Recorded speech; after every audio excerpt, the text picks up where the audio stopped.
దేశ రాజకీయాల్లో బెంగాల్ ఎన్నికల ముందు వ్యూహాలు మరింత ఆసక్తికరంగా మారుతున్నాయి. అధికారంలో ఉన్న పార్టీ తమ పాలనను ప్రజలకు నచ్చజెప్పేందుకు కొత్త మార్గాలు వెతుకుతోంది.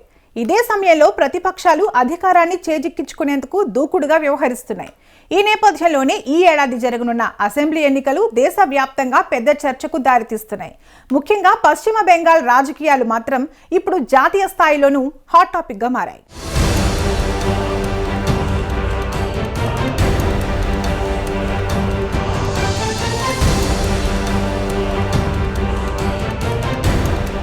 ఈ ఏడాది తమిళనాడు, కేరళ, అస్సాం, పశ్చిమ బెంగాల్ వంటి కీలక రాష్ట్రాల్లో అసెంబ్లీ ఎన్నికలు జరగనున్నాయి. అయితే వీటిలో పశ్చిమ బెంగాల్ కు ప్రత్యేక ప్రాధాన్యం ఏర్పడింది. కారణం అక్కడ గత కొన్ని ఎన్నికలు మమతా బెనర్జీ, బీజేపీ మధ్య గట్టి పోటీగా జరగడమని చెప్పవచ్చు. తృణమూల్ కాంగ్రెస్ అధినేత్రి సీఎం మమతా బెనర్జీ మరోసారి అధికారాన్ని నిలబెట్టుకోవాలని చూస్తుంటే, బీజేపీ మాత్రం ఈసారి ఎలాగైనా బెంగాల్లో పట్టు సాధించాలని గట్టిగా ప్రయత్నిస్తోంది. যে ভোটটা বিজেপির লোকেরা বিজেপিকে দিতেন আর দেবেন না, এই বিশ্বাসঘাতকদের দেবেন না। এরা হিন্দু ধর্মকে বিপথে পরিচালিত করে, এরা বিধর্মী। শুনুন, যদি আপনারা আমায় বিশ্বাস করেন, আমি তিনজনের কথা বলবো। বাংলার মাটি, বাংলার জল, বাংলার वायु, बांग्लार फल एक हो। देखिए, ममता बनर्जी हमारी मुख्यमंत्री हैं, हमें वो पसंद है कि नहीं वो दूसरी बात है, लेकिन उनका एक तो स्टेचर है ना, वो स्टेचर के हिसाब से अगर इस तरह की बात करें तो उनसे प्रभावित जो भी लोग हैं इस राज्य में, उन लोगों की भी आदत हो जाएगी इस तरह से बात करने का, इस तरह से सोचने का। क्योंकि हम कॉन्फिडेंट हैं इस बार कि सरकार जो है वो भारतीय जनता पार्टी ही बना रही है। इसका कारण ये है कि आप जितना भी भारतीय जनता पार्टी पर सांप्रदायिक होने के आरोप लगाएं, इस बार तो ये स्पष्ट है कि हिंदू मुस्लिम की, मस्जिद की और मंदिरों की राजनीति कर रही है ममता बनर्जी, और बीजेपी बात कर रही है डेवलपमेंट की। గత ఎన్నికల్లో బీజేపీ అనూహ్యంగా మంచి ప్రదర్శన చేసింది. అప్పటి వరకు బెంగాల్లో పెద్దగా ప్రభావం లేని బీజేపీ ఒక్కసారిగా ప్రధాన ప్రత్యర్థిగా ఎదగడం రాజకీయ విశ్లేషకులను కూడా ఆశ్చర్యపరిచింది. ఆ ఎన్నికల తర్వాత నుంచి పశ్చిమ బెంగాల్ రాజకీయాలు పూర్తిగా రెండుగా మారిపోయాయి. ఒకవైపు మమతా బెనర్జీ నేతృత్వంలోని తృణమూల్ కాంగ్రెస్, మరోవైపు కేంద్రంలో అధికారంలో ఉన్న బీజేపీ. ఈ రెండు పార్టీల మధ్య మాటల యుద్ధం, ఆరోపణలు, ప్రత్యారోపణలు ఎప్పటికప్పుడు కొనసాగుతూనే ఉన్నాయి. যে বিজেপি দলের সাংসদ বলছে যে যদি বাংলায় বিজেপি ক্ষমতায় আসে তাহলে ওপার বাংলা আর এপার বাংলায় এক করে দেবো, কোনো কাঁটাতারের বেড়া আর থাকবে না। কে বলছে? জগন্নাথ মজুমদার। আমি বলছি না, তৃণমূল বলছে না। देखिए, अभी ताजा बिहार का चुनाव खत्म हुआ और बिहार के चुनाव में इसी तरह के इनके ही साथी जो है वो धूर्तापूर्ण धुन में लगे हुए थे, और क्या हुआ, धूल धूसरित हो गए। उससे तो सबक ले लो। ఈ పరిస్థితుల్లో మమతా బెనర్జీ తాజాగా తీసుకున్న ఒక నిర్ణయం ఇప్పుడు పెద్ద చర్చకు కారణమవుతోంది. అదే ఆలయాల నిర్మాణానికి సంబంధించిన వ్యూహం.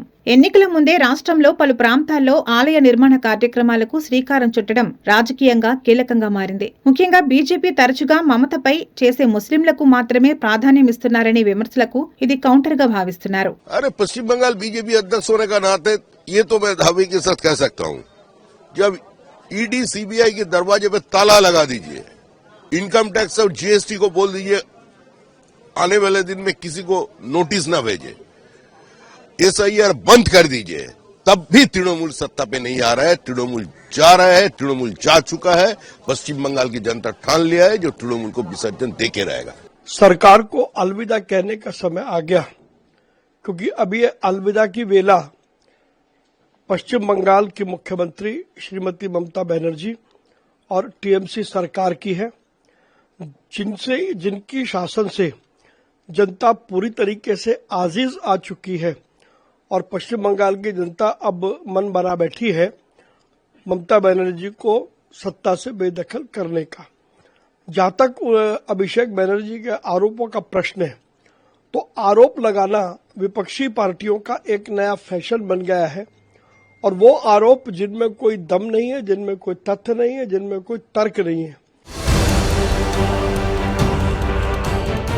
పశ్చిమ బెంగాల్లో ఈ ఏడాది ప్రారంభమైన ఆలయ నిర్మాణాలు చూస్తే ఈ వ్యూహం ఎంత సీరియస్ గా అమలవుతుందో అర్థమవుతుంది. సముద్ర తీర పట్టణమైన దిఘాలో జగన్నాథ ఆలయ నిర్మాణ పనులు మొదలయ్యాయి. ఇది కేవలం ఒక ఆలయం మాత్రమే కాదు, భవిష్యత్తులో పర్యాటకాన్ని కూడా ప్రోత్సహించే ప్రాజెక్టుగా ప్రభుత్వం చెబుతోంది. అలాగే కోల్కతాలోని న్యూటౌన్ ప్రాంతంలో దుర్గా ఆలయ నిర్మాణానికి శంకుస్థాపన జరిగింది. ఉత్తర బెంగాల్లో కీలక నగరమైన సిలిగురిలో మహాకాల్ ఆలయ ప్రాజెక్టు ప్రారంభమైంది. అంతేకాదు 17 ఎకరాల విస్తీర్ణంలో దుర్గా అంగన్ కాంప్లెక్స్ నిర్మాణానికి కూడా ప్రభుత్వం ముందడుగు వేసింది. কালচারাল পারফরমেন্সের জায়গা, সংস্কৃতি, কৃষ্টি, পূজা অর্চনা সবকিছুই রাখতে হয়। সেই দুর্গা অঙ্গন হবে বাংলার সাংস্কৃতিক ও আধ্যাত্মিক সেই মিলনস্থল, সাংস্কৃতিক মিলনস্থল যা দেশ বিদেশের লক্ষ লক্ষ পর্যটকদের কাছে বাংলার শিল্প, বাংলার সংস্কৃতি, বাংলার বৈচিত্র্যের মধ্যে ঐক্য সেটাকেও তুলে ধরবে। ममता बनर्जी के तो बहुत सारे नेता खुद ही बांग्लादेशी हैं, जिन्होंने चुनाव लड़ा और ये साबित हो गया कि वो बांग्लादेशी है। उसके बाद भी ममता बनर्जी उनको लेकर के बैठी हुई है। तो पहली बात, बंगाली अस्मिता की जो वो बात करती हैं, बंगाली अस्मिता का ध्यान उन्होंने कहाँ रखा? जब बंगाली लड़कियों का रेप होता है वो कहती हैं झूठ बोल रही हैं। ఈ ఆలయ నిర్మాణాలన్నీ ఎన్నికల ఏడాదిలోనే ప్రారంభం కావడం రాజకీయంగా ప్రాధాన్యం సంతరించుకుంది. మమతా బెనర్జీ ఎప్పటి నుంచో అన్ని మతాలకు సమాన గౌరవం అనే మాటను బహిరంగంగా చెబుతూనే ఉన్నారు. కానీ బీజేపీ మాత్రం ఆమె పార్టీ ముస్లిం ఓటు బ్యాంకుపై ఎక్కువగా ఆధారపడుతుందని విమర్శలు చేస్తుంది. ఇప్పుడు ఆలయాల నిర్మాణాలతో ఆ ఆరోపణలకు సమాధానం ఇవ్వాలనే ఉద్దేశం ఉందని రాజకీయ వర్గాలు విశ్లేషిస్తున్నాయి. ఈ వ్యూహం మమతా బెనర్జీ ఇమేజ్ ను మరింత బలోపేతం చేసే అవకాశం ఉందని కొందరు అంటున్నారు. హిందూ ఓటర్లలో ఉన్న సందేహాలను తగ్గించడం, అన్ని వర్గాల నాయకురాలిగా తనను తాను ప్రెజెంట్ చేసుకోవడం ఈ కార్యక్రమాల వెనుక ఉన్న ప్రధాన లక్ష్యంగా చెబుతున్నారు. ముఖ్యంగా బెంగాల్లో హిందూ ముస్లిం ఓట్ల మధ్య సమతుల్యత రాజకీయంగా చాలా కీలకం. ఈ నేపథ్యంలో ఆలయ నిర్మాణాలు ఒక రాజకీయ సందేశంగా మారుతున్నాయి. भगवान का काम, माँ दुर्गा का काम अनैतिक कर रहे हैं। जिस भूमि पर भूमि पूजन होना था वो डिस्प्यूटेड है। अभी जहां उन्होंने तो जल्दीबाजी में किया है भूमि पूजन, वो इंडस्ट्रियल जमीन है, उसमें भी इस प्रकार मंदिर या तो सांस्कृतिक केंद्र नहीं बन सकता है। तो मजबूरी है उनकी इस प्रकार कुछ ना कुछ इशू ला करके चुनाव लड़ने का। उनका भाई हुमायूं कबीर वहाँ बाबरी मस्जिद बना रहे हैं और वो खुद आके यहाँ दुर्गांगन बना रही है। तो चुनाव जीतने के लिए बंगाल में ये कोई इशू नहीं है कि पश्चिम बंगाल सरकार को इसकी गंभीरता से जांच करनी चाहिए, परंतु मैं इसकी संभावना नहीं मानता हूं, क्योंकि आज पश्चिम बंगाल की सरकार ऐसे उपद्रवी तत्वों की बंधक हो गई है। तृणमूल कांग्रेस के कार्यकाल में इस कदर पराजय को अवश्यंभावी देखकर तृणमूल कांग्रेस के लोग कुंठाग्रस्त हो गए हैं। तो ये कुंठाग्रस्त और घुसपैठिया परस्त सरकार के कार्यकाल में कानून व्यवस्था पूरी तरीके से ध्वस्त हो चुकी है। మరోవైపు బీజేపీ కూడా తన వ్యూహాలను మరింత పదును పెడుతోంది. కేంద్ర హోంమంత్రి అమిత్ షా ఇప్పటికే పశ్చిమ బెంగాల్లో పర్యటనలు ప్రారంభించారు. పార్టీ శ్రేణులకు ఉత్సాహం నింపుతూ ఈసారి బెంగాల్లో విజయం సాధించాల్సిందేనని దిశానిర్దేశం చేస్తున్నారు. అభివృద్ధి, కేంద్ర ప్రభుత్వ పథకాలు, భద్రత, జాతీయత వంటి అంశాలను బీజేపీ తన ప్రధాన అస్త్రాలుగా మార్చుకుంటుంది. देखिए, अमित शाह जी जितना बार आए उतना बार बंगाल का कार्यकर्ता चार्ज हुआ। आज क्या हुआ, बंगाल का 3 दिन का दौरा में पूरा बैटरी चार्ज कर दिया बीजेपी को। बीजेपी कार्यकर्ता का बैटरी फुल हो गया, चार्ज हो गया। अभी मैदान में सारे उतरेंगे हौसला लेकर।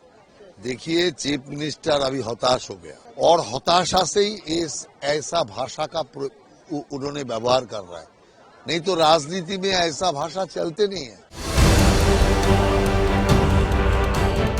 మమత, బీజేపీ మధ్య పోరు ఇప్పుడు కేవలం అధికార పోరాటం మాత్రమే కాదు, ఇది 2 భిన్న రాజకీయ ఆలోచనల మధ్య జరుగుతున్న పోరుగా మారింది.